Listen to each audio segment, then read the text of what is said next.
Todos conocen el nombre de Luis Figo, pero pocos saben la verdadera historia detrás del fichaje que inventó la era de los galácticos. ¿Sabías que Figo estuvo a punto de no firmar con el Real Madrid? ¿O que su salida del Barça fue planeada en secreto por un hombre que ni siquiera era presidente todavía? ¿Y cómo pasó el ídolo del Barcelona a ser el hombre más odiado de España? Hoy vamos a recorrer la vida de un Balón de Oro que conquistó Europa, lideró a una generación dorada en Portugal y se convirtió en el protagonista del traspaso más polémico del siglo XXI. Prepárate, porque esta es la crónica de una traición, de millones de euros y de un talento inigualable. La cámara desciende sobre un barrio de clase trabajadora en las afueras de Lisboa, Almada, a principios de los años 80. El cielo tiene ese tono grisáceo de las zonas industriales. Vemos a un niño pequeño, de cejas pobladas y mirada intensa, regateando no solo a otros niños, sino a los charcos y las grietas del pavimento en la ruada luz. El sonido ambiente es el de los barcos que cruzan el Tajo y el rítmico golpe del balón contra los bordillos. Luis Filipe Madeira Caeiro Figo nació en noviembre de 1972. No nació en la opulencia, sino en la perseverancia de una familia humilde. Lo vemos con la camiseta de los Pastilas, su primer equipo de barrio. Su talento es tan evidente que parece que el balón está atado a su bota por un hilo invisible. Un cazatalentos del Sporting de Portugal lo observa desde una esquina, fumando un cigarrillo. En las calles de Almada, Luis no solo aprendió a regatear defensas, aprendió que el fútbol era la única salida de un laberinto de cemento y olvido. Estamos en el Estadio da Luz, en 1991. La luz del verano portugués es cegadora. La cámara del estadio se sitúa en medio de una multitud eufórica de 120.000 personas. Es la final del Mundial Juvenil. Vemos a un Figo adolescente, con el pelo largo y desordenado, liderando a una generación que cambiaría el destino del país, la Geração de Ouro.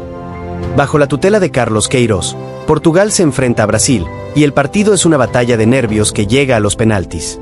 Figo camina hacia el punto fatídico con una frialdad impropia de sus 18 años.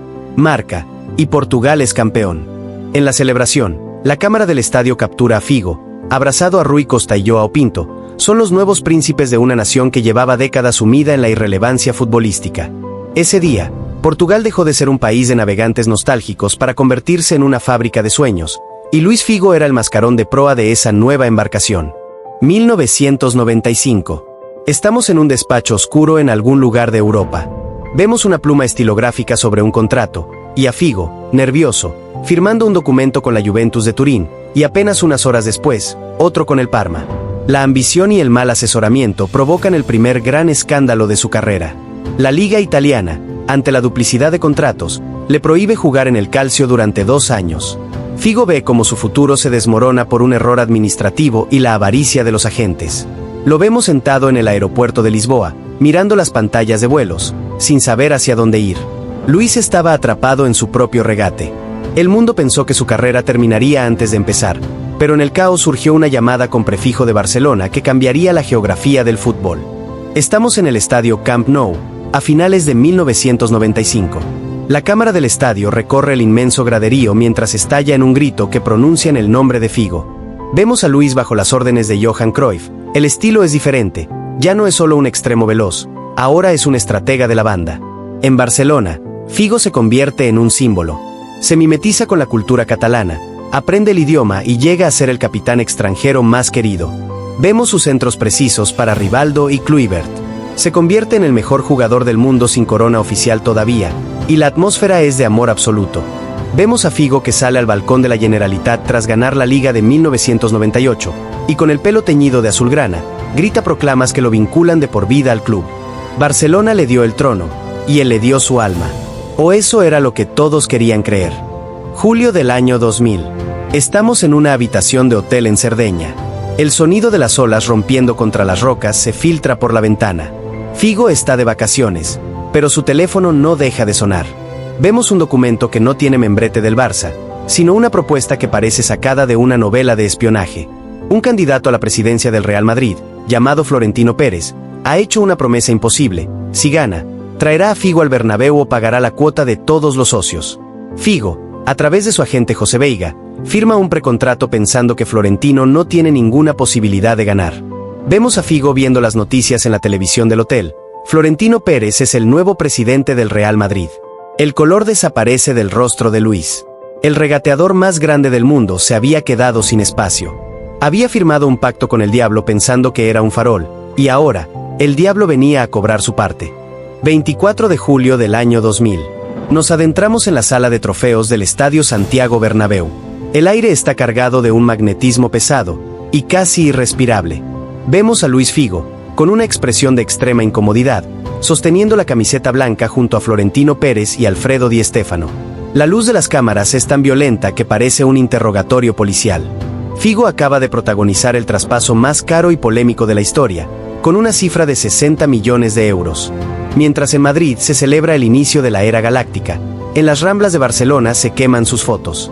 Vemos sus manos temblorosas al sujetar la elástica merengue, y ya no hay rastro de la sonrisa que lucía en el Camp Nou. Luis no caminaba como un triunfador, sino como un hombre que acababa de cruzar una frontera de la que no se regresa. Había cambiado el amor de un pueblo por la ambición de un proyecto que prometía la eternidad.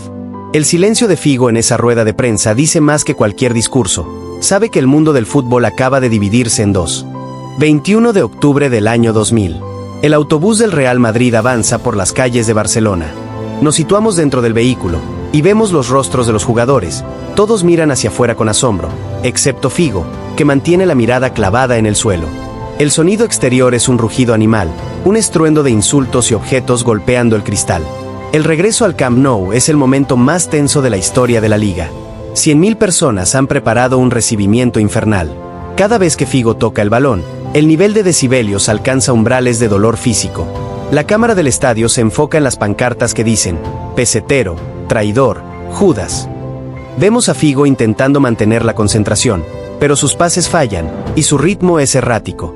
Esa noche, el fútbol dejó de ser un deporte para convertirse en un juicio público. Luis no jugaba contra 11 futbolistas, jugaba contra el rencor de toda una ciudad. El Real Madrid pierde 2-0, y Figo abandona el campo bajo una lluvia de billetes falsos con su cara impresa. Diciembre del año 2000. Nos trasladamos a París, bajo la elegancia de la gala del Balón de Oro.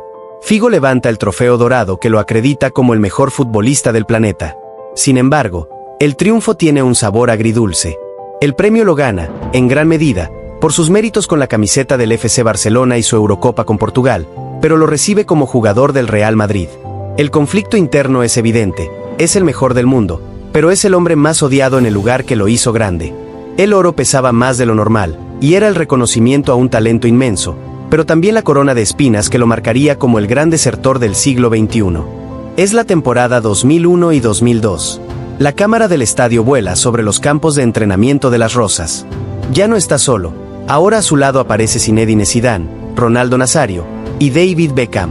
Es la formación del equipo más lujoso jamás reunido, y Figo encuentra su lugar en el engranaje de los galácticos.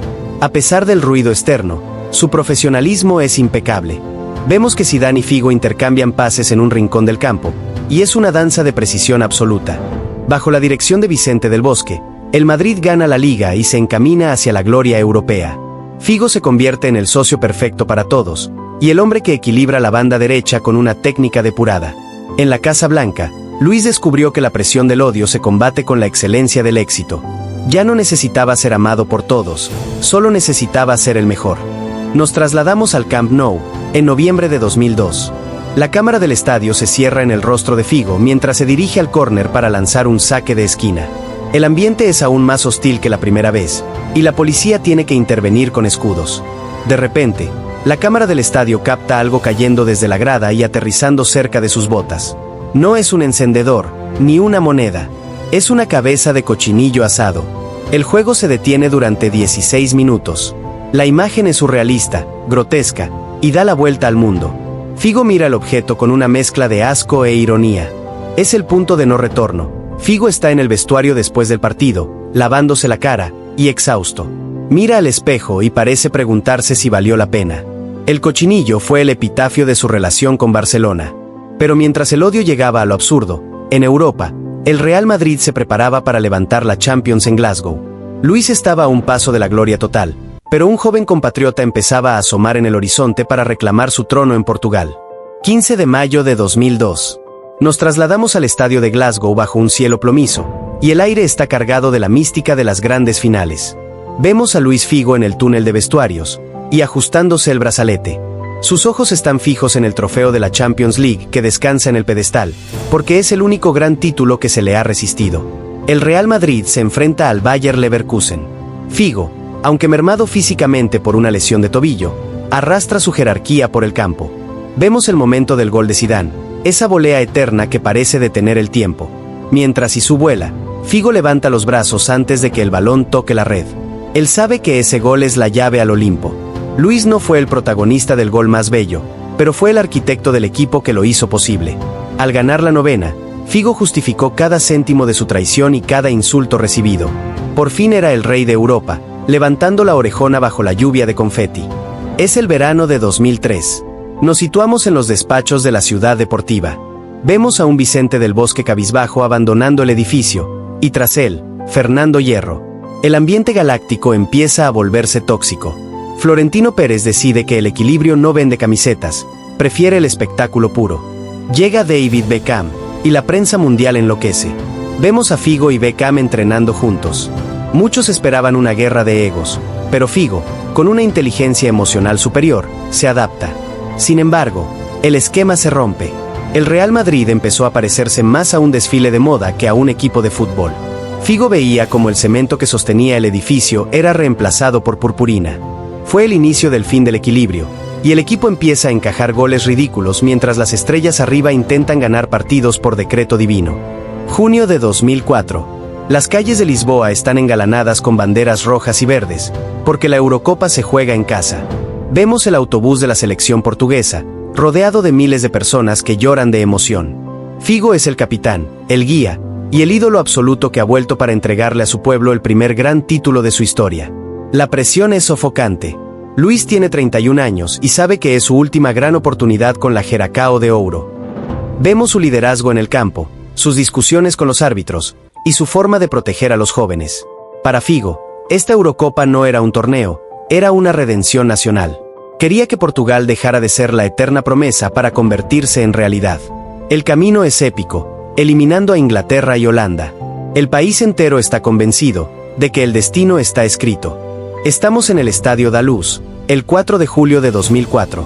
La final es contra Grecia, y la atmósfera es de celebración anticipada.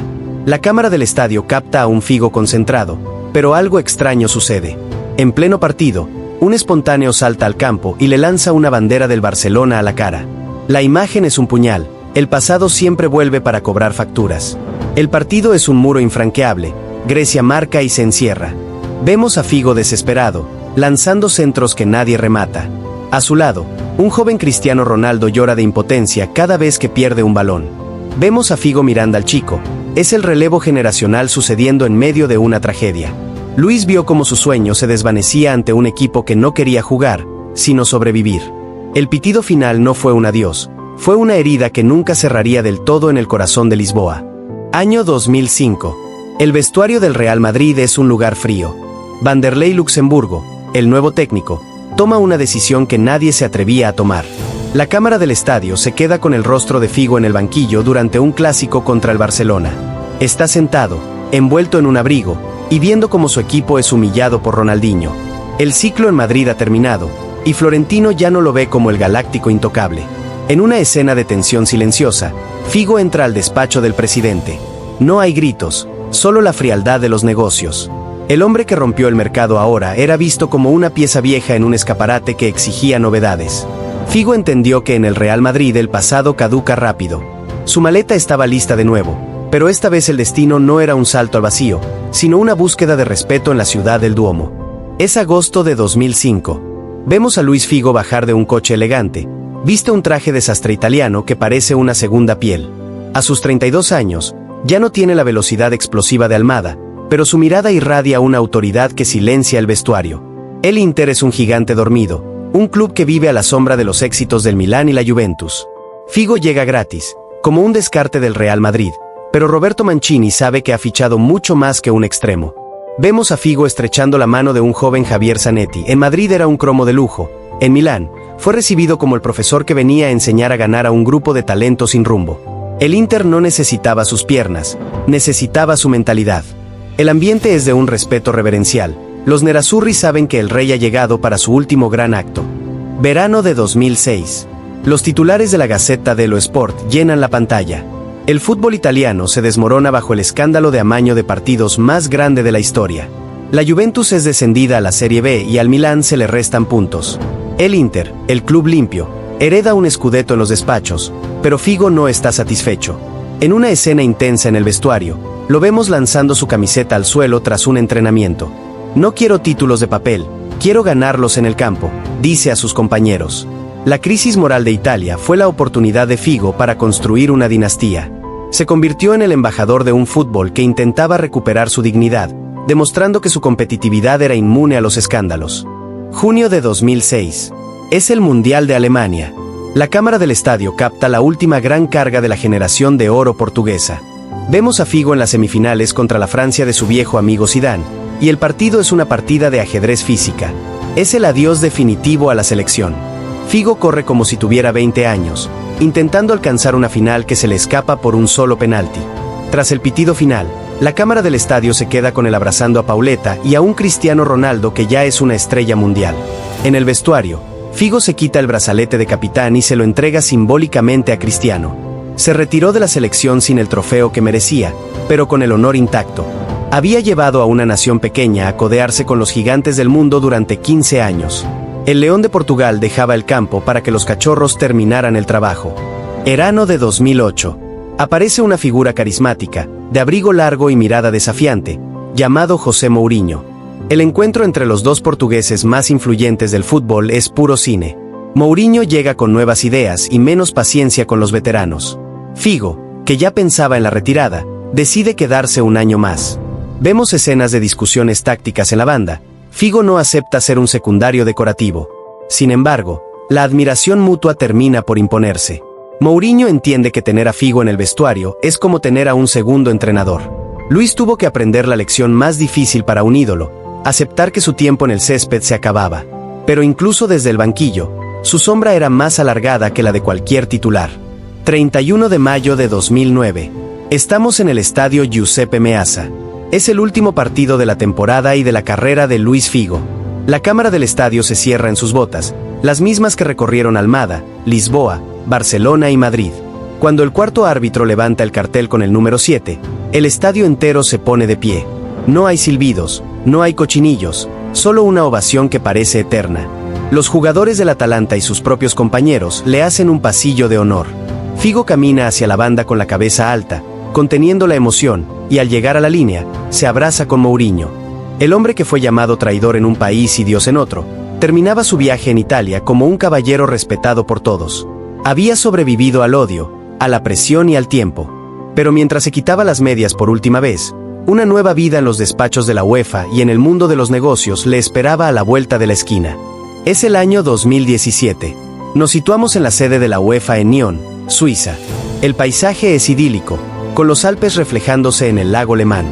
Vemos a Luis Figo, impecablemente vestido con un traje gris marengo, caminando por pasillos alfombrados.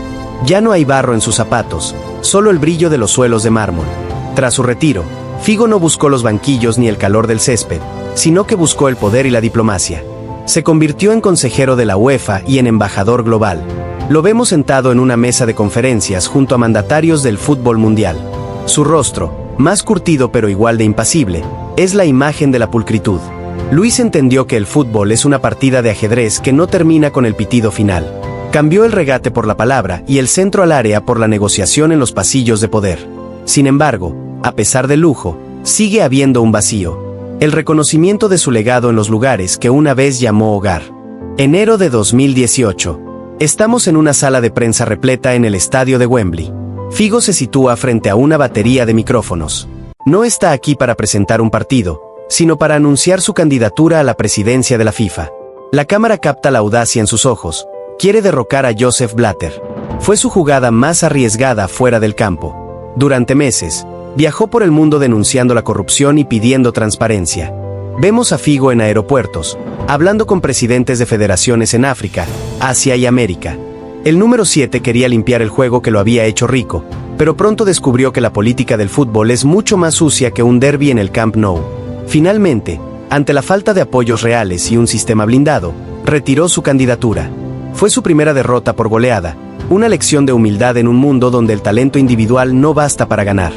Estamos en Barcelona, en el año 2022. Recorremos las calles que rodean el Camp Nou.